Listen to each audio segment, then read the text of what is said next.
Now, what's adding to the magnitude of this announcement, I think, is the fact that an iconic local organization like Hallmark is joining forces with the Kansas City Royals. We're talking about two major crowns being embedded into the Kansas City culture.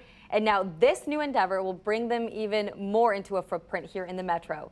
KCTV5's Maya Engel is joining us live at Crown Center with details on this historic alliance. And it's interesting that the Royals logo was created by a designer at Hallmark.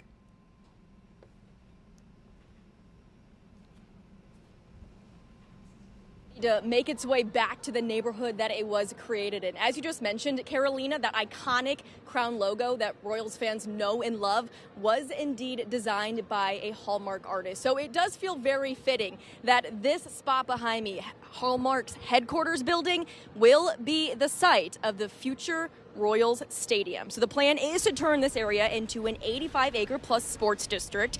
Hallmark's had its headquarters here in Crown Center since 1956, but Don Hall, the executive chairman, says it's time to find a new location in order to preserve baseball in Kansas City. Hall said this spot is exactly where baseball belongs, in the center of the city.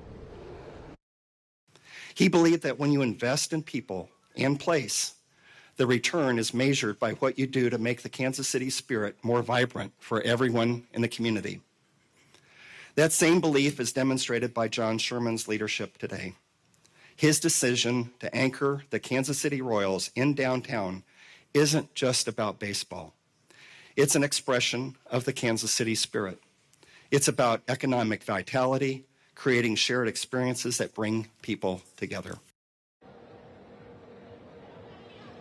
And this area, specifically the Hallmark headquarters building there behind me, could look a lot different pretty soon. The CEO of the Royals did say the plan is to break ground in 2027 with a goal of being complete in 2030. Live in Kansas City, Maya Engel, KCTV 5 News. All right, thanks, Maya.